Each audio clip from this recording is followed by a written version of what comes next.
Eve to Her Daughters by Judith Wright. Judith Wright ஃபேமஸான Australian poet and என்விரான்மெண்டலிஸ்ட்டும் கூட 3 தடவை Nobel ப்ரைஸ்க்காக nominate ஆகியிருக்காங்க. But win பண்ணலை.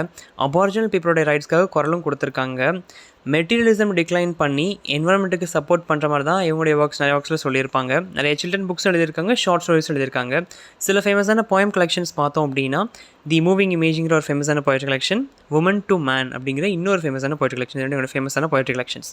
Christian mythical ஸ்டோரியில் வர ஈவுடைய பெர்ஸ்பெக்டிவில் இந்த ஸ்டோரியை சொல்லியிருக்காங்க. ஓகேவா? அதாவது ஆரிஜின் ஆஃப் க்ரியேஷன், நம்ம பூமி இப்போ இருக்கிற நம்ம வாழ்கிற பூமி வந்து கிறிஸ்டியன் மித்துபடி ஆடம் அண்ட் ஈவ் தான் நம்மளுடைய ஃபஸ்ட்டு காடு படைச்சாங்க அப்படின்னு சொல்லிட்டு ஒரு மித்து இருக்குது இல்லையா, பைபிளில் சொல்லப்படுற மித்து. அதன் மூலமாக ஈவ் அந்த ட்ரீ ஆஃப் நாலேஜில் இருக்கிற ஃப்ரூட்டை சாப்பிட்டு தென் ஆடமும் கொடுத்து அதனால தான் சின் நம்ம பூமிக்குள்ளே வந்துச்சு அப்படிங்கிற மாதிரி ஒரு மித்து இருக்குது. அந்த மித்தில் வந்து எல்லாருமே இப்போ வரைக்கும் ப்ளேம் பண்ணுறது யார் அப்படின்னா ஈவை தான். ஈவ்னால தான் ஆடம் அந்த ஃப்ரூட்டை சாப்பிட்டா, ஸோ ஈவ்னால தான் சின் வந்து பூமிக்குள்ளே வந்துச்சு அப்படிங்கிற மாதிரி ஒரு இது இருக்குது. இப்போ இதில் வந்து ஜுடித் ரைட் என்ன சொல்கிறாங்க அப்படின்னா, ஈவுடைய பெர்ஸ்பெக்டிவில் சின் அது மூலமாக வரலை, நம்ம வந்து நம்ம பண்ணுற தப்பை ஏற்றுக்காமல் இருக்கோம்ல, அக்செப்ட் பண்ணாமல் இருக்கோம்ல, அதுதான் சின்னே தவிர ஏன் மூலமாக சின் வரல அப்படிங்கிற மாதிரி இந்த போயமில் ஈவுடைய பெர்ஸ்பெக்டிவில் ஜுடித் ரைட் சொல்லியிருக்காங்க. ஓகேவா? ஹவு எந்த அளவுக்கு ஆடம் ஹிப்போக்ரைட்டாக இருக்கான், அவளை சப்மிசிவாக வச்சுருக்கான் அப்படிங்கிறதையும் இந்த போயம் வச்சுருந்தான் அப்படிங்கிறதையும் இந்த போயமில் சொல்லியிருக்காங்க. ஒரு டிஃப்ரெண்ட்டான பெர்ஸ்பெக்டிவில் இந்த போயமில் சொல்லியிருக்காங்க. இதில் ஈவ் டு ஹேர் டாட்டர்ஸ்ன்னு இருக்கு இல்லையா, ஈவ் அண்ட் ஆடம்க்கு வந்து டாட்டர்ஸ் கிடையாது, 2 சன்ஸ் தான். அப்படி இருக்க எப்படி டாட்டர்ஸ்னு கொடுத்துருக்காங்கன்னு கேட்கலாம். இப்போ இருக்கிற மாடர்ன் விமனுக்கு இந்த போயமை டெடிகேட் பண்ணுறாங்க ஜுடித் ரைட். ஓகேவா? ஸோ இப்போது அவங்க நம்மளுடைய ஆதி பெற்றோர் அப்படின்னா இப்போ இருக்கிற நம்ம எல்லாருமே அவங்களுடைய பிள்ளைங்க தானே. ஸோ அதனால் ஈவ் அவளுடைய பிள்ளைங்களுக்கு, இப்போ இருக்கிற ஜென்ரேஷனில் இருக்கிற விமனுக்கு இந்த போயம் மூலமாக சில அட்வைஸ் கொடுக்குறாங்க. Don't be submissive under a man. ஒரு ஆணுக்கு கீழே ரொம்ப சப்மிசிவாக இருக்காதீங்க. அவன் சொல்கிறத கேட்டுட்டு அவன் அத்தாரிட்டியில் இருப்பான், நம்ம அமைதியாக இருப்பான்னு சொல்லிட்டு இருக்காதீங்க. ஆண் எப்போவுமே ஃப்ளாலெஸ்ஸாக இருப்பான்னு எந்த ஒரு இதுவும் கிடையாது அப்படிங்கிற மாதிரி ஒரு பக்காவான அட்வைஸை இந்த போயம் மூலமாக ஜுடித் ரைட் ஈவுடைய பெர்ஸ்பெக்டிவில் இப்போ இருக்கிற விமனுக்கு சொல்லியிருக்காங்க. இப்போ இந்த போயமுடைய சம்மரி பார்த்துடலாம். இந்த போயம் லைன்ஸ் வந்து ரொம்ப லாங்காக இருக்கிறதுனால சம்மரி மட்டும் சொல்கிறேன். போயம் லைன்ஸ் வேணும் அப்படின்னா டிஸ்கிரிப்ஷனில் லிங்க் இருக்குது. வீடியோ சம்மரி கேட்டதும் போய் வாசித்து பார்த்துக்கோங்க. இப்போ இந்த போயம் எப்படி ஸ்டார்ட் பண்ணுறாங்க அப்படின்னா, ஈவ் சொல்கிறாங்க எல்லாருமே ஒரிஜினலாக சின் வந்ததுக்கு என்ன தான் ப்ளேம் பண்ணுறாங்க, பட் ப்ளேம் பண்ணப்பட வேண்டிய ஆள் நாங்கள் கிடையாது அப்படின்னு சொல்கிறாங்க. சொல்லிவிட்டு ஈடன் கார்டன்லேருந்து வெளியே பேனிஷ் பண்ணப்பட்ட பிறகு அங்கேருந்து சொகுசு மாதிரி வெளியே கிடைக்கல, அன்கம்ஃபர்டபுளான கேவ்ஸில் தான் நாங்கள் வாழ வேண்டிய நிலமை இருந்துச்சு.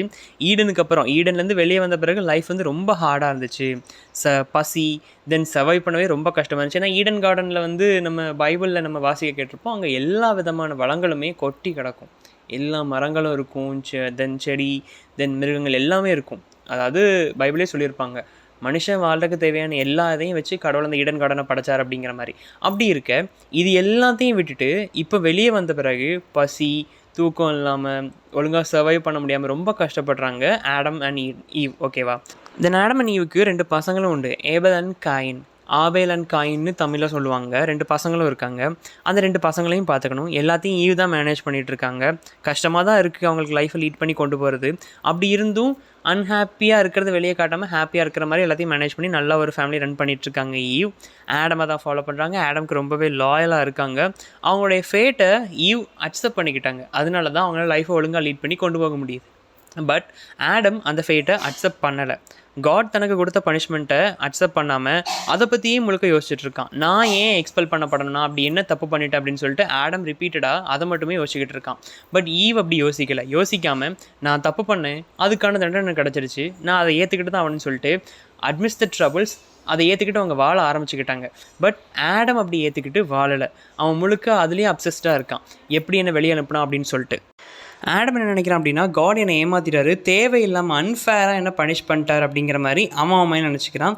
தென் லேட்டர் அவன் ரியலைஸ் பண்ணுறான் அப்படின்னா, நமக்குள்ளேயும் ஒரு இம்பர்ஃபெக்ஷன் இருக்குது அப்படிங்கிறத அவன் புரிஞ்சுக்கிட்டு சரி நம்மக்குள்ளே இருக்க அந்த இம்பர்ஃபெக்ஷனை நம்ம பர்ஃபெக்ட் ஆக்கணும் அப்படின்னு நினச்சிக்கிறான்.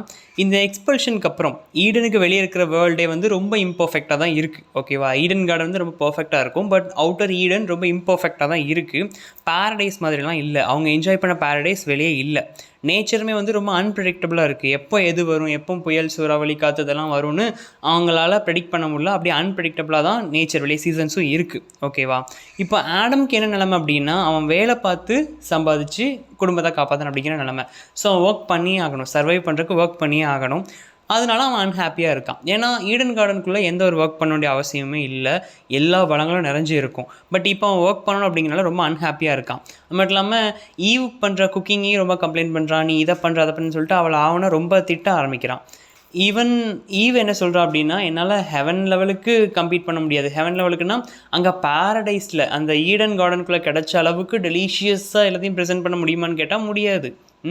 காட்ஸோட கம்பீட் பண்ண முடியுமா அந்த குக்கிங்லன்னு கேட்டால் முடியாது. ஏன்னா நார்மலான ஒரு உமன் மாதிரி தான் சமைக்க முடியும். ஆனால் அதை புரிஞ்சிக்காமல் ஆடம் அதையுமே கம்ப்ளைண்ட் பண்ணிகிட்டு இருக்கான். தென் ஆடமோட மைண்டில் இப்போ என்ன இருக்குது அப்படின்னா, இந்த வேர்ல்டை, இந்த எக்ஸ்பெல் ஆகி வெளியே வந்த பிறகு இந்த வேர்ல்டை தனக்கு ஏற்ற மாதிரி தான் ஆசைப்படுற மாதிரி மாற்றி அமைச்சுக்கணும் அப்படிங்கிறது தான் ஆடமோட ஆசை. ஓகேவா? ஸோ இப்போ இந்த பூமியை ஒரு புது ஈடன் கார்டனை நான் க்ரியேட் பண்ண போகிறேன் அப்படின்னு சொல்லிட்டு ஒரு ஓத் எடுத்துக்கிறான் ஆடம். அவன் வெளியே வந்த பிறகு சுற்றி இருக்கிற அந்த பூமியை ஈடன் கார்டன் எப்படி இருந்துச்சோ அதை விடையும் ரொம்ப மாடர்னாக நான் மாற்ற போகிறேன் அப்படின்னு சொல்லிட்டு ஆசைப்பட்றான். பாரடைஸை ரீக்ரியேட் பண்ண ஆசைப்பட்றான். ஸோ அதனால் அனிமல்ஸ் எல்லாம் அவனுக்கு ஏற்ற மாதிரி இந்த ஃபார்மில் ஒர்க் பண்ணுறக்காக அனிமல்ஸ்லாம் ஹெல்ப்புக்கு வச்சுக்கிறான். தென் மெஷின்ஸ் கண்டுபிடிக்கிறான், டிரான்ஸ்போர்ட் ஆகி போகிறக்கு மிஷின்ஸ் கண்டுபிடிக்கிறான், தென் ஃபார்ம் பண்ணுறக்கு மிஷின்ஸ் கண்டுபிடிக்கிறான், எஸ்கலேட்டர், ரெஃப்ரிஜரேட்டர்னு சொல்லிட்டு நல்லா கம்ஃபர்டபுளாக நம்ம வாழறதுக்கு தேவையான மிஷின்ஸ் எல்லாம் ஆடம் கண்டுபிடிக்க ஆரம்பிக்கிறான். தென் இன்னொரு ஆளோட கனெக்டடாக இருக்கிறதுக்காக ஃபோன்ஸ் அதெல்லாம் கண்டுபிடிக்கிறான், எக்கனாமிக்கல் விஷயங்கள் நிறைய இது பண்ணுறான்னு சொல்லிட்டு புதுசாக நிறைய விஷயங்களை கண்டுபிடிச்சி வேர்ல்டு அவனுக்கு ஏற்ற மாதிரி கம்ஃபர்டபுளாக மாற்றி அமைச்சிக்கிட்டு இருக்கான் ஆடம். அது மட்டும் இல்லாமல் ஏபல் அண்ட் கெயினுடைய அட்வான்ஸ்ட் எஜுகேஷனுக்கான பிளான்ஸும் ஆடம் கிட்ட இருக்குது. இப்படி நிறைய விஷயங்கள் பிளான் பண்ணி ரொம்ப கம்ஃபர்டபுளான ஒரு லைஃப்க்கான எல்லா விஷயங்களையும் செஞ்சுக்கிட்டு இருக்கான் ஆடம். ஓகேவா? இவன் புதுசாக க்ரியேட் பண்ணுற இந்த பேரடைஸ், ஈடன்லேருந்து வெளியே வந்த பிறகு இவனாக க்ரியேட் பண்ணுற இந்த பேரடைஸ் வந்து அவனுடைய பசங்களுக்கானது மட்டும் இல்லை, எல்லாருக்குமானது அப்படிங்கிற மாதிரி சொல்கிறான். இதை ஈவ் என்ன சொல்கிறா அப்படின்னா, ஆடம் வந்து ஒரு விஷயம் ட்ரை பண்ணுறான். என்ன ட்ரை பண்ணுறான் அப்படின்னா, அவனை ப்ரூவ் பண்ணணும்னு ட்ரை பண்ணுறான். ஏன்னா அங்கேருந்து வெளியே தள்ளி விட்டாங்கல்ல, ஸோ அந்த ஃபாலுக்கு பிறகு நான் ஒன்றும் அன்வொர்த்தி கிடையாது, நான் ஒர்த்தி தான் அப்படின்னு சொல்லிட்டு ப்ரூவ் பண்ணணும் அப்படின்னு தான் நினைக்கிறேன் ஆடம் அப்படின்னு சொல்லிட்டு ஈவ் சொல்கிறான். சம்வாட் அவனுக்குள்ளே ஒரு ப்ரைடு, ஒரு ஈகோ இருக்குது. என்னையா நீங்கள் வெளியே தள்ளினீங்க அப்படிங்கிற மாதிரி. ஏன்னா அவன் தப்பு வந்து ஈவ் மட்டும் பண்ணல, ஆடமும் சேர்ந்து தான் பண்ணான். ஏன் ஈவ் அந்த பழக்கம் எடுக்கும்போது வேணான்னு சொல்லி ரிஜெக்ட் பண்ணியிருக்கலாம், பட் ஈவுக்காக அதை சாப்பிட்டான். ஸோ சேர்ந்து தான் அந்த பாவத்தை பண்ணியிருக்கான். அப்போது நானும் தான் தப்பு பண்ணிட்டேன்னு சொல்லிட்டு அதை ஏற்றுக்கிற ஒரு மனப்பக்குவம் ஆடம் கிட்டே இல்லை. நான் என்ன தப்பு பண்ணேன், என்னையே வெளியே பண்ணார், அப்போ நான் எவ்வளோ பெரிய ஆள் தெரியுமா அப்படிங்கிற ஒரு ஆட்டிடியூடில் ஆடம் இருக்கிறதா தான் ஈவ் இதில் நமக்கு சொல்கிறா. ஓகேவா? சொல்லிவிட்டு அவனை ப்ரூவ் பண்ண பார்க்குறான் அப்படிங்கிறத இந்த விஷயம் இது மூலமாக நமக்கு ஈவ் கன்வே பண்ணுறான். தென் ஆஃப்டர் இவங்க லைஃப்பை இம்ப்ரூவ் பண்ணும்போது ஆடம் ஒரு ஒவ்வொரு விஷயத்தையும் அனலைஸ் பண்ண ஆரம்பிக்கிறான். அவனை சுற்றி இருக்கிற எல்லாத்தையும் அனலைஸ் பண்ண ஆரம்பிக்கிறான். எல்லாம் எப்படி நடக்குது, அதாவது இப்போ ஒரு மரம் வளருதுன்னா அது எப்படி வளருதுன்னு சொல்லிட்டு பல விஷயங்களை அனலைஸ் பண்ண ஆரம்பிக்கிறான். அவனை சுற்றி இருக்கிற எல்லாத்தையுமே அனலைஸ் பண்ண ஆரம்பிக்கிறான் ஆடம். அப்போது எல்லாமே ஒரு மெக்கானிசம் ஃபாலோ பண்ணுது அப்படிங்கிறது ஆடம்க்கு தெரியுது. ஒவ்வொரு விஷயங்களையும் பார்க்கும்போது, நம்மளை சுற்றி இருக்கிற விஷயங்கள்லாம் பார்க்கும்போது ஆடம்க்கு எல்லாமே இது மூலமாக தான் வருது, அது மூலமாக வருதுன்னு சொல்லிட்டு எல்லாத்துக்கும் ரீசன் கண்டுபிடிக்க ஆரம்பிக்கிறான், ப்ரூவ் பண்ண ஆரம்பிக்கிறான். இதனால் நடக்குது அப்படின்னு சொல்லிட்டு நிறைய பிரின்சிபல்ஸ்லாம் மைண்ட்குள்ளே போட்டு யோசிக்கிறான். நிறைய மெக்கானிக்கல் பிரின்சிபல் எல்லாம் புரிஞ்சிக்க ஆரம்பிக்கிறான். லைஃபோடைய மிஸ்ட்ரிஸ் எல்லாத்தையுமே தெரிஞ்சுக்கிறான். சயின்டிஃபிக் சம்மந்தமான விஷயங்கள், ஏன்னா அவன் நிறைய மிஷின்ஸ்லாம் கண்டுபிடிக்கிறான் இல்லையா. ஸோ அதனால் எல்லாமே சயின்டிஃபிக் பேஸ் பண்ணி இப்படி வருது அப்படி வருதுன்னு சொல்லிட்டு நிறைய தியரி அதுன்னு சொல்லிட்டு எல்லாமே லாஜிக்காக யோசிக்க ஆரம்பித்தான், லாஜிக்காக பார்க்க ஆரம்பிச்சிட்டான். மட்டும் இல்லாமல் அவன் மைண்டே இப்போ ஒரு லாஜிக் பேஸ்டு மைண்டாக மாறிடுச்சு. ஓகேவா? இப்படி இருக்க ஒரு சயின்டிஸ்ட் மாதிரி உலகத்தை இன்வெஸ்டிகேட் பண்ண ஆரம்பிக்கிறான் ஆடம். ஓகேவா? ஒவ்வொரு விஷயத்தையும் ஒரு தடவை அவன் கண்டுபிடிக்கும் போதும் அவன் தன்னை நினச்சி தானே பெருமைப்பட்டுக்கிறான். நான் எவ்வளோ பெரிய ஆள் தெரியுமா அப்படிங்கிற மாதிரி. ஒரு டைம் எஸ்கலேட்டர் கண்டுபிடிக்கும் போது ஒரு பெருமை, தென் ரெஃப்ரிஜரேட்டர் கண்டுபிடிக்கும் ஒரு கைண்ட் ஆஃப் பெருமைன்னு சொல்லிட்டு நான் எவ்வளோ பெரிய ஆள் அப்படின்னு அவனுக்கு அவனே பெருமையை தானே வளர்த்துக்கிறான். அதை க்ரியேட் பண்ணதோடைய க்ரெடிட்டையும் அவனே எடுத்துக்கிறான். ஓகேவா? அப்போது ஈவ் என்ன சொல்கிறான் அப்படின்னா, அதாவது ஒரு விஷயத்தை புரிஞ்சுக்கிறது அதை உருவாக்குனது கிடையாது அப்படின்னு சொல்லிட்டு ஈவ் சொல்கிறான். இது எப்படி சொல்லலாம் அப்படின்னா, ஒரு பொருள் இருக்குது, அந்த பொருளோட இயல்பு வந்து அந்த பொருளோட யூஸ் வந்து இதுக்கு தான் யூஸ் பண்ண முடியும் அப்படின்னா, ஃபார் எக்ஸாம்பிளுக்கு இப்போ ரவுண்ட் ஷேப்பில் ஒரு பாறை இருக்குது, இந்த பாறையை வீலாக யூஸ் பண்ணலாம், அதோடைய தன்மையே ரவுண்ட் ஷேப்பில் இருக்குது, ஸோ அது உருண்டு போக தான் செய்யும். சரியா? இதை வந்து ஒருத்தன் கண்டுபிடிச்சோன்னே இது எனக்கு தான், நான் தான் கண்டுபிடிச்சேன், நான் தான் அதை ரோல் ஆகிறத கண்டுபிடிச்சேன், நான் தான் இதோடைய க்ரியேட்டர், நான் தான் இதை க்ரியேட் பண்ணேன் அப்படின்னு சொல்கிற அளவுக்கு அதில் ஒன்றுமே கிடையாது. அவன் வந்து ஆல்ரெடி இருக்கிற ஒரு விஷயத்தை புரிஞ்சுக்கிட்டான், அதோடைய தன்மையை புரிஞ்சுக்கிட்டான். அது உருண்டு போகிறதும் அதோடைய தன்மை, அதோடைய ஷேப் அப்படி தான் இருக்குது, ஸோ அது உருண்டு போக தான் செய்யும். ஸோ அதை புரிஞ்சுக்கிட்டான், அண்டர்ஸ்டாண்ட் பண்ணிக்கிட்டான். ஆனால் அண்டர்ஸ்டாண்ட் பண்ண ஒரு விஷயத்த தான் கண்டுபிடிச்சான்னு சொல்லி இவன் என்ன பண்ணிக்கிறான், அவனாக அசியூம் பண்ணிக்கிறான். ஆடம் அவனை சுற்றி இருந்து அவன் கண்டுபிடிச்ச எல்லா பொருட்களுமே இப்படி தான் அசியூம் பண்ணிக்கிறான். நான் தான் க்ரியேட் பண்ணேன், இவ்வளோத்தையும் க்ரியேட் பண்ணது நான் தான் அப்படின்னு சொல்லி நினச்சிக்கிறான். பட் அவன் ஜஸ்ட் அண்டர்ஸ்டாண்ட் மட்டும்தான் பண்ணியிருக்கான், அதை புரிஞ்சிக்க முடியாது நினச்சான், புரிஞ்சுக்கிட்டதையே தான் உருவாக்கினதை நினச்சிக்கிட்டான் அப்படின்னு சொல்லிட்டு ஈவ் சொல்கிறா. ஓகேவா? தென் ஆடம் வந்து இப்போ ஸ்பிரிச்சுவல் பிலீஃபெல்லாம் நம்புறதில்ல, அதெல்லாம் விட்டுட்டான். அவன் என்ன சொல்கிறான் அப்படின்னா, காடோ இல்லை அதர் டிவைன் பீயிங்ஸோ வந்து சயின்டிஃபிக்காக ப்ரூவ் பண்ண முடியாது, ஸோ அவங்களாம் உண்மை கிடையாது அப்படிங்கிற மாதிரி அவன் சொல்ல ஆரம்பிச்சிட்டான். அவங்கெல்லாம் எக்ஸிஸ்ட், அதாவது வாழவே இல்லை, கிடையவே கிடையாது, அந்த பூமியில் அவங்க வாழவே முடியாது, ஏன்னா சயின்டிஃபிக்காக அவங்களாம் ப்ரூவ் பண்ணப்படலை, ஸோ அப்படி பீயிங்ஸே கிடையாது அப்படிங்கிற மாதிரி ஆடம் சொல்ல ஆரம்பிச்சிட்டான். ஆடமோட ஆக்ஷன் திங்கிங் எல்லாத்துலேயுமே எப்படி இருக்குது அப்படின்னா, காட்ஸ் மேலே அவனுக்கு ஒரு ஜெலசி வந்து கூடிக்கிட்டே போகுது, அவங்கெல்லாம் என்ன பெரிய ஆளா அப்படிங்கிற மாதிரி. ஸோ இப்போ என்ன சொல்ல ஆரம்பிச்சிட்டேன் அப்படின்னா, லாஜிக்கலாக சயின்டிஃபிக்காக எக்ஸ்பெரிமெண்ட் மூலமாக நடக்கிற விஷயங்களை மட்டும்தான் அவன் நம்புகிற ஸ்டேட்டில் இருக்கான். ஸோ காட்ஸ்லாம் நான் நம்ப மாட்டேன், அப்படி யாருமே கிடையாது, ஏன்னா அவங்களாம் சயின்டிஃபிக்காக நம்மளால் ப்ரூவ் பண்ண முடியாது அப்படின்னு சொல்லிட்டு ஆடம் சொல்கிறான். இப்படி ஒன்றொன்னே அனலைஸ் பண்ணி சயின்டிஃபிக்காக ரீசனிங் தேடிட்டு இருக்கும்போது ஒரு பாயிண்ட்டுக்கு போகிறான். எந்த பாயிண்ட்டுக்கு அப்படின்னா, எந்த ஒரு பதிலுமே கிடைக்காத ஒரு பாயிண்ட்டுக்கு. எதை பற்றி அப்படின்னா, சோல், காட், இதெல்லாம் தாண்டின ஒரு விஷயம் என்ன இருக்குது, இதெல்லாம் எப்படி வந்துச்சு அப்படின்னு சொல்லிட்டு இன்னொரு பாயிண்ட்டுக்கு போகும்போது அவனுக்கு எந்த ஆன்சருமே கிடைக்கல. அது எப்படி ஆரம்பிச்சு என்ன நடந்துச்சு எதுவுமே அவனுக்கு புலப்படவே இல்லை. ஈவன் அதை அவனையும் அவனால் ப்ரூவ் பண்ணிக்க முடியல. ஏன்னா ஆடம் எப்படி வந்தான், காட் தான் அவனை க்ரியேட் பண்ணார் இல்லையா? ஸோ அவனால் வந்து சயின்டிஃபிக்காக எப்படி அந்த விஷயத்தெல்லாம் ப்ரூவ் பண்ண முடியல. ஸோ அவனால் ப்ரூவ் பண்ணிக்க முடியல அப்படின்னா, அவனுடைய பர்த்தை அவனால் ப்ரூவ் பண்ணிக்க முடியல அப்படின்னா அவனும் எக்ஸிஸ்ட் ஆகலை, அவனும் அப்போ இல்லைன்னு தானே அர்த்தம். பட் அவன் வந்து அதை ஏற்றுக்க மாட்டேன்றான். அப்போது தனக்கு ஒரு லாஜிக் ஒர்க் அவுட் ஆகலை அப்படின்னா, அப்போ நானும் இல்லையான்னு சொல்லிட்டு அதை ஏற்றுக்காமல், இல்லை அதெல்லாம் கிடையாது, காட்ஸ்லாம் எக்ஸிஸ்ட் ஆகலை, அவங்களாம் உண்மையிலே கிடையாது, பட் நான் இருக்கேன் அப்படின்னு சொல்கிறான்.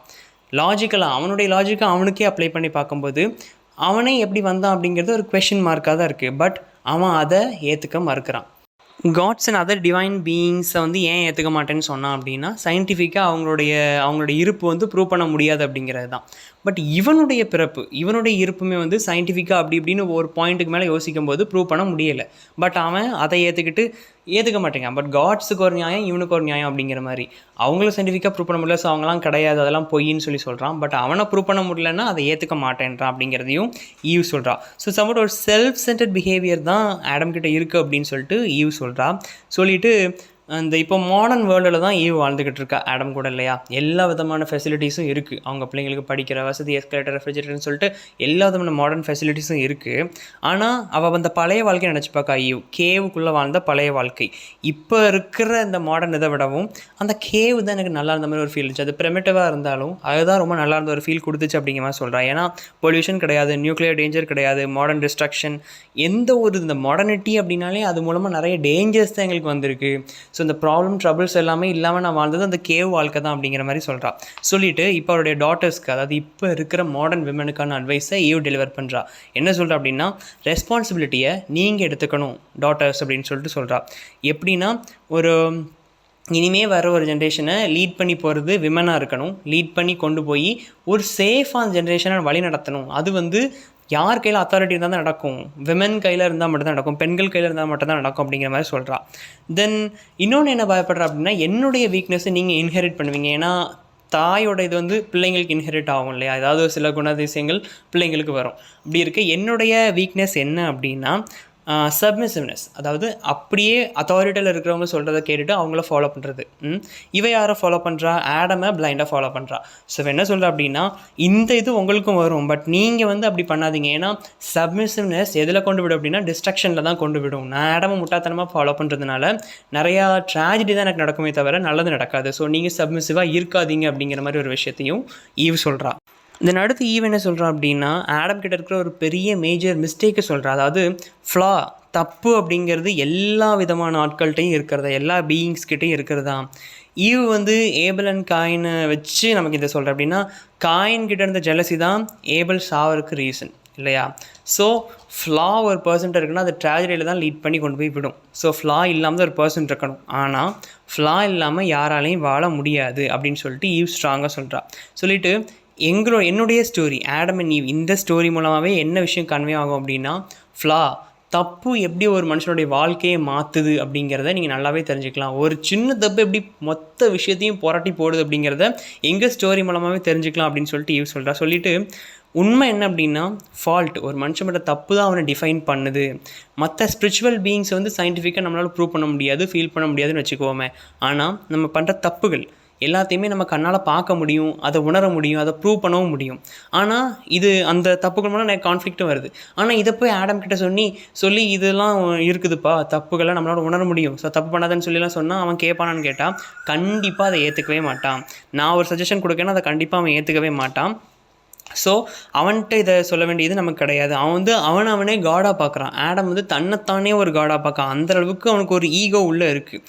காடுடைய எக்ஸிஸ்டன்ஸை நம்பாத ஆடம் அவனும் எக்ஸிஸ்ட் ஆகலை அப்படின்னா அதான் உண்மை. ஏன்னா காடை ப்ரூவ் பண்ண முடியல அப்படின்னா அவனால் ப்ரூவ் பண்ண முடியல. ஸோ அவர் இல்லைன்னா இவனும் இல்லை அப்படின்னு அர்த்தம். பட் இதையுமே அவன் ஏற்றுக்க மாட்டான். சம்வாட் ஒரு ஈகோ அவனுக்குள்ளே ஊற்றிக்கிட்டே இருக்குது, ஒரு ப்ரைட் அவனுக்குள்ளே இருக்குது. ஸோ பீயிங்ஸ் ஹம்பிளாக இருக்கணும். நம்ம பண்ண தப்பை நம்ம ஏற்றுக்கிற மனப்பக்குவம் இருந்தால் மட்டும்தான் நம்மளால் சர்வைவ் பண்ண முடியும். தப்பு பண்ணுறது தப்பு இல்லை, அது மனித இயல்பு தான். ஆனால் தப்பு பண்ண பிறகு அதை துணிஞ்சு நான் பண்ணேன் அப்படின்னு சொல்லிட்டு அதை ஏற்றுக்கிட்டால் மட்டும்தான் நம்மளால் லைஃப்பை சர்வைவ் பண்ண முடியும். அப்படிங்கிற மாதிரி தான் ஈவ் சொல்கிற மாதிரி இந்த போயம் என் பண்ணுறாங்க. ஸோ அந்த போயம் மூலமாக நமக்கு என்ன தெரியுது அப்படின்னா, ஒரு டிஃப்ரெண்ட் பெர்ஸ்பெக்டிவ். நம்ம கேட்ட கதைகளுக்கு இது ஒரு டிஃப்ரெண்ட்டான பெர்ஸ்பெக்டிவாக இருக்குது. ஆடமுடைய பெர்ஸ்பெக்டிவ்லேயே கேட்டதுக்கும் இல்லை ஒரு நார்மலாக அவளை ஈவை ரொம்ப அப்ரெஸ் பண்ண மாதிரி கேட்ட பெர்ஸ்பெக்டிவுக்கும் இதுக்கும் வித்தியாசம் இருக்குது. ஏன்னா ஈவே நரேட் பண்ணுற மாதிரி இந்த போயமில் சொல்லியிருக்காங்க. தென் ஸ்பிரிச்சுவல் திங்ஸை நம்ம டிஸ்மிஸ் பண்ணிவிட்டு இந்த மற்ற மாடர்னிட்டியை அக்செப்ட் பண்ணுறது மூலமாக என்னென்ன ப்ராப்ளம்ஸ் வருது அப்படிங்கிறதையும் சொல்லியிருக்காங்க. தென் பிளைண்டாக ஒரு பர்சனை நம்ம ஃபாலோ பண்ணுறது மூலமாக என்னென்ன பிரச்சனைகள் வரும் அப்படிங்கிறதையும் சொல்லியிருக்காங்க. ஸோ இது மூலமாக சொல்ல வரது என்ன அப்படின்னா, ரியல் சின் அப்படிங்கிறது அந்த பழத்தை பறித்து சாப்பிட்டு அது மூலமாக வந்தது அப்படின்னா அது கிடையாது. சின்னை ஏற்றுக்கிட்டு அதை ஃப்ளாவை சரி பண்ணுறக்கான வழியை பார்க்கணும். அப்படி இல்லைன்னா அந்த ஃப்ளாவை துணிஞ்சு ஏற்றுக்கிற ஒரு பக்குவம் நமக்கு வேணும் அப்படிங்கிறது தான் ஈவ் சொல்கிறாங்க. ஸோ நான் பண்ண தப்பை விடவும் ஆடம் ஒரு ப்ரைடோட என்னால் ஏற்றுக்க முடியாது, நான் என்ன தப்புன்னு சொல்லிகிட்டு இருக்கான்ல, தான் பண்ண தப்பை தன்னால் ஏற்றுக்க முடியாத ஒரு ஃபீலில் இருக்கான்ல, அதுதான் பாவம் அப்படின்னு சொல்லிட்டு ஈவ் சொல்கிறாங்க. பர்ஃபெக்ஷன் அப்படிங்கிறது ஒரு இல்யூஷன். ஓகேவா? இல்யூஷன்னா மாயை, அது ரியாலிட்டி கிடையாது. எல்லாராலையும் பர்ஃபெக்டாக இருக்க முடியாது. We are not gods. கடவுள்கள் மாதிரி நம்மளால் பர்ஃபெக்டாக இருக்க முடியாது. ஓகேவா? இதில் கடவுள் இருக்காங்களா இல்லையா அந்த கான்செப்டும் நம்ம போக வேண்டாம். எல்லா மனுஷனாலையும் 100% நல்லவனாக இருக்க முடியுமான்னு கேட்டால் கிடையாது. ஸோ பர்ஃபெக்ஷன் அப்படிங்கிறது நம்மளை பொறுத்த வரைக்கும் ஒரு இல்யூஷன் தான். ஸோ ரியாலிட்டியில் நம்ம எல்லாருக்கிட்டையும் ஃப்ளாஸ் இருக்கும். அந்த ஃப்ளாஸை நம்ம ஏற்றுக்கணும். ஆட மாதிரி ஸ்டெப்பனாக இருக்கக்கூடாது அப்படிங்கிறத இவங்க சொல்கிறாங்க. ஹியூமானிட்டி அப்படின்னா என்னென்னா அக்செப்டிங் இம்பர்ஃபெக்ஷன். மனிதநேயம் அப்படின்னா என்ன, ஒருத்தன் தப்பு பண்ணிட்டான் அப்படின்னா அவனை மாதிரியே நம்மளும் ஒரு தப்பு வேறு பண்ணியிருக்கலாம். என்ன அது, அவன் ஒரு பெரிய தப்பு பண்ணியிருப்பான், நம்ம சின்ன தப்பு பண்ணியிருப்போம். அப்போ நீ பெருசாக பண்ணன்னு சொல்லிட்டு அவன் இதையும் ஏற்றுக்காமல் இருப்போம். பார்த்தீங்களா, அதுதான் தப்பு. ஸோ இம்பர்ஃபெக்ஷன் எல்லாருக்குள்ளேயும் இருக்கும், அதை நம்ம ஏற்றுக்கணும் அப்படிங்கிறதான் இந்த போயம்லாம் சொல்ல வராங்க. ஸோ தீம்ஸ்ன்னு பார்த்தோம் அப்படின்னா gender roles and patriarchy, human flaws, voice of female, இதெல்லாம் இந்த போயமுடைய தீம்ஸாக சொல்லலாம்.